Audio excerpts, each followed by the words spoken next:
ajouté considéré comme l'un des criminels les plus dangereux des États-Unis même en prison, Charles Manson, décédé dimanche en détention à l'âge de 83 ans, était un gourou psychopathe à l'origine de meurtres comme celui de l'actrice Sharon Tate, dont la sauvagerie a profondément choqué l'Amérique et au-delà.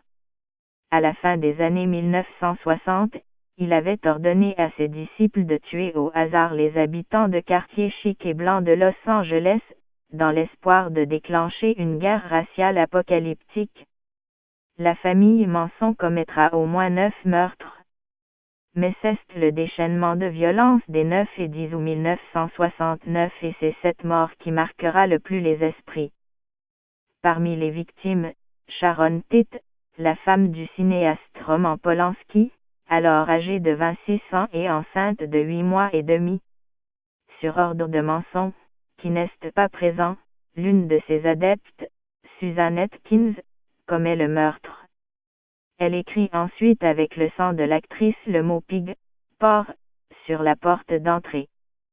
Présenté lors de son long procès comme un fou solitaire doté d'une capacité de persuasion impressionnante, Charles Manson, qui n'a jamais manifesté aucun repentir, sera condamné en 1971 à la peine de mort aux côtés de 4 de ses disciples.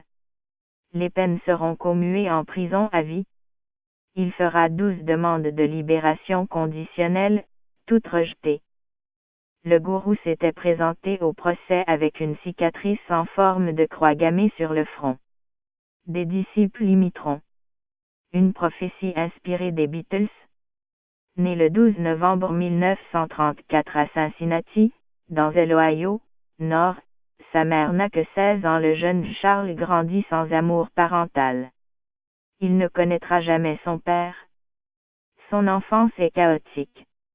À l'adolescence, il est placé dans une institution pour garçons où il tombe dans la délinquance. En 1955, à l'âge de 21 ans, il est condamné à 5 ans d'emprisonnement pour vol de voiture, mais bénéficie d'une libération conditionnelle. Il tente de se ranger en épousant Rosalie Willis, mais un an plus tard est de nouveau condamné pour le même délit. Il apprend en prison qu'il a un fils mais Rosalie demande le divorce et part avec l'enfant. Libéré pour bonne conduite, il est ensuite de nouveau emprisonné pour différents délits. J'ai passé toute ma vie en prison, ce qui fait que je me sens ici comme à la maison. Ça fait combien de temps que je suis en prison? 34 ans, dit-il dans une interview en 1981. En 1967, il demande même à rester derrière les barreaux, mais sa demande est rejetée. C'est à ce moment, en pleine période hippie et alors qu'il se passionne pour les Beatles, qu'il fonde sa famille, autour d'une prophétie inspirée des chansons du groupe mythique. La communauté de Charles Manson, composée surtout de femmes naïves et dévouées, vit en marge de la société. De nombreux bébés y naissent. Le gourou a au moins un enfant avec une de ses adeptes. La drogue est toujours présente.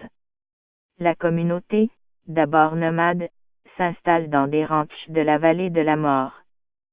Se prenant pour la réincarnation du Christ, Charles Manson y fomente une série de meurtres pour provoquer l'avènement d'une lutte entre blancs et noirs surnommée Helter Skelter d'après un titre des Beatles. Il pense que les premiers en ressortiront victorieux avant de le prendre pour guide.